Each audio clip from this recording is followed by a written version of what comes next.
Visual kasi ang lalaki. Pag ang babae, nakahubad o kaya naman nakabra or naka-underwear, may effect yun sa amin. Sa mga nanay na walang bra sa loob ng bahay pero may anak kang maliliit na lalaki, naku po, ayusin mo yung damit mo. Huwag kang magsuot ng damit na kita yung mga private parts mo. Huwag kang magsuot ng maikling damit. Protektahan mo yung anak mo. Akala mo, iniisip mo, anak ko naman to eh. Wala namang mali siya. Mali ka dun. Bakit? Ang lalaki, visual yan. Tayo ay sexual being. Ngayon, yung mga anak mo na lalaki, tuwing umaga, tumitigas yan. Kaya, iwasan mong magsuot ng mga damit na maikli. Kita yung private parts mo. Wala kang bra. Malamit ka. Bakit? Alam mo, sabi sa Bible, kung ikaw ang magiging dahilan kung bakit magkakasala ang bata, mabuti pa, lagyan ka ng lubid sa leeg na mayroong malaking bato sa kabilang dulo at yung bato na yun itapon sa dagat. Parang sinabi ni Lord, kung dahil sa'yo magkakasala yung mga bata,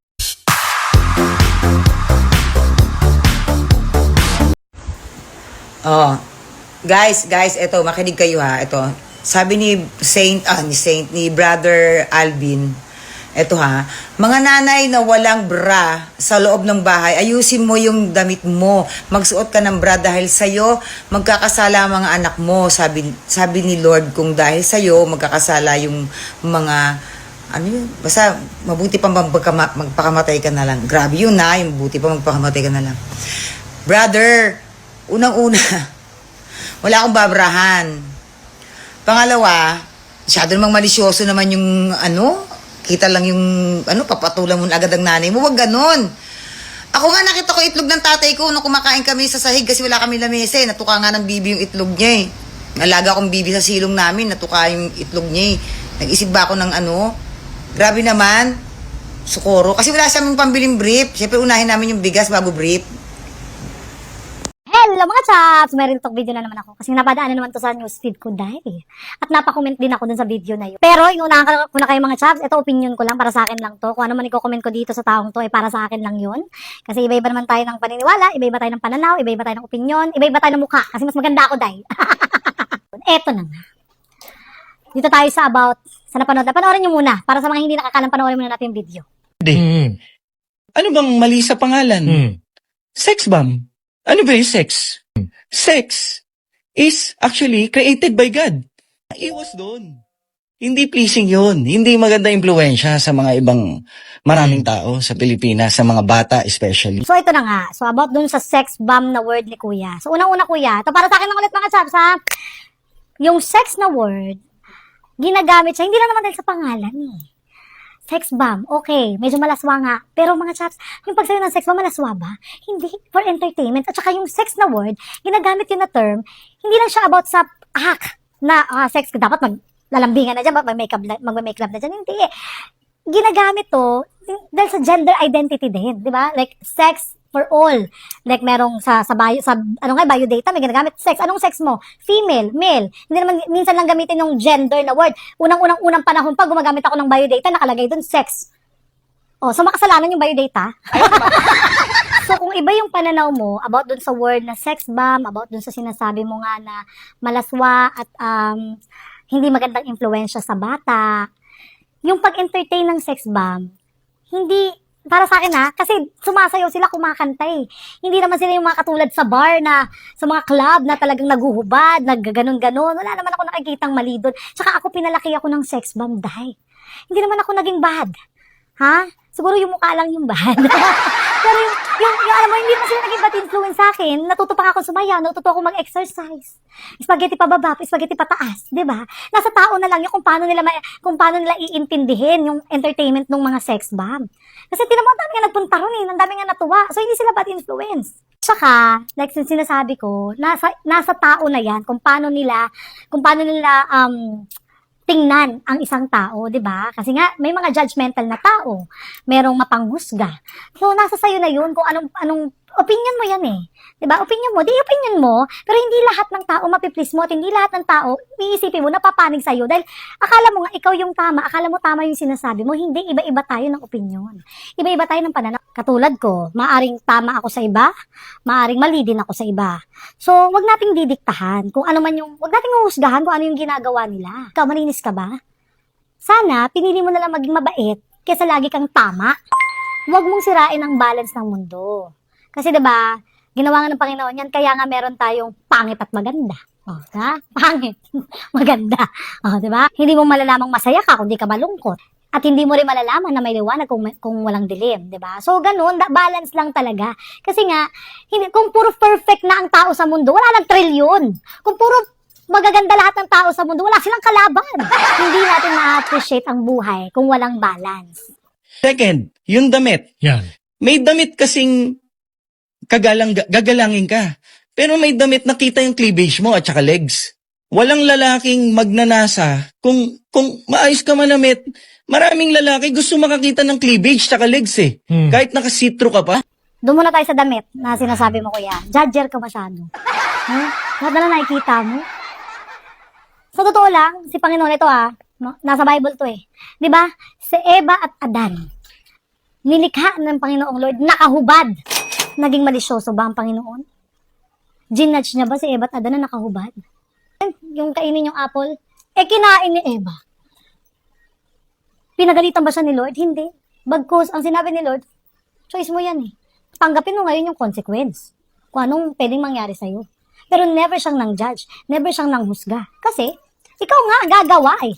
Ikaw nga ang gagawa ng ikabubuti mo. Sabi ni Lord, humayo kayong dalawa at magpakarami.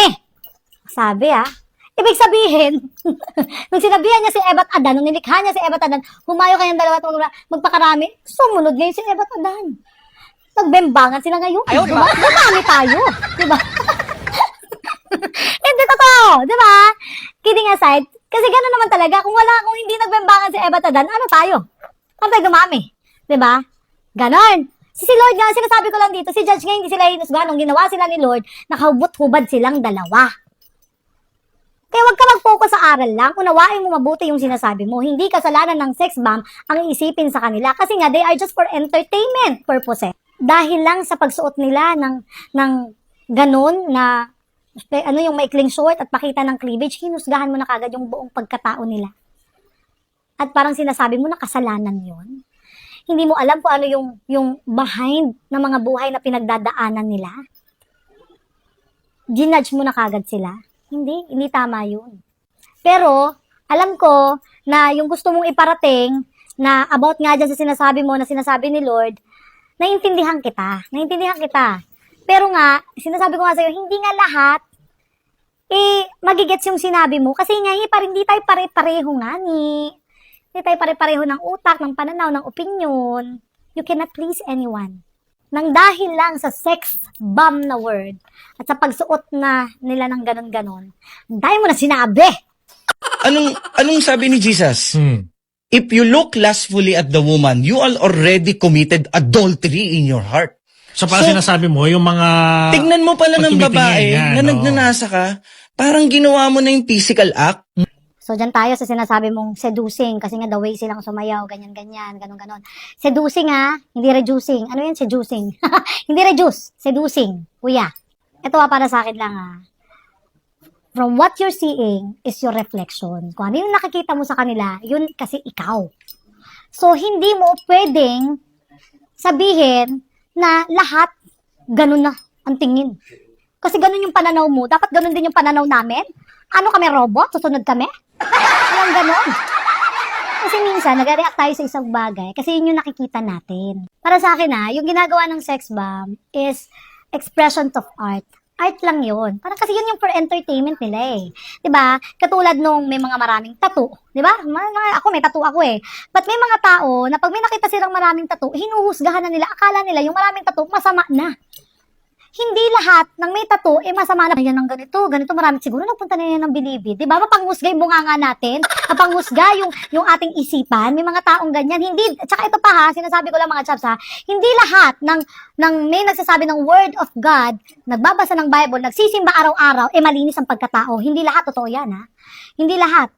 Porque nagsisimba araw-araw, pumupunta ng simbahan every Sunday, ganito, akala mo malilinis na. Hindi Ito real talk. Walang masamang maging matuwid or maging righteous. Pero let us be sensitive sa nararamdaman ng iba. Sana mas inisip mong ituwid yung pagkakamali nila, hindi yung husgahan yung maling ginagawa nila. Alam mo, sa iba mali yan But I accept it. And sana, tinanggap mo din At di ka nalang nagpuputak-putak dyan. Lumawak na naman yung topic na about mga religion and everything. Dami tuloy comment din sa baba.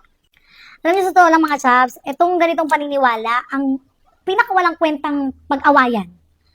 As long as isa lang ang pinaniniwalaan natin, kahit ano pang relihiyon ninyo, basta siya lang, yung nasa sa itaas lang, walang mananalo, walang matatalo. Sa totoo lang. Kasi pare-pareha tayong anak ng Panginoon, pare-pareha tayong anak ng Diyos. Kung ano man tawag niyo sa Kanya, pare-parehas lang tayong ginawa niya. So, hindi natin kailangan pag-awayan yan. Let's just have freedom and have a wonderful life, you know? And have peace. Gano'n na lang sana. Bakit kasi hindi na lang maging masaya sa ginagawa ng bawat isa? And sana dapat maging grateful na lang tayo sa magandang naging outcome ng isa sa atin, di ba? So, yun na nga mga chaps. Again, opinion ko lang yan, base sa paniniwala ko at base lang din sa akin yon. So, bahala na kayo kung ano man yung opinion nyo, kanya-kanya tayo dyan. Wala akong masamang tinapay. Kung mang-bash kayo, di mang-bash kayo yan eh. Opinion nyo yan, hindi ko kayo aywaye, bahala kayo dyan. Basta ako dakilang chismosa lang talaga ako dito sa social media, dahil nga, kilay is life. Maging masaya na lang tayo sa narating ng iba, ng sex bomb. Basta maging masaya tayo sa ating lahat. Kung ano man ang narating ninyo, be happy, bawal ma-stress. Kasi yung stress, ang kalaban natin dahil pag nagkasakit tayo, yan, wala tayong pera. Diba? Pera talaga problema.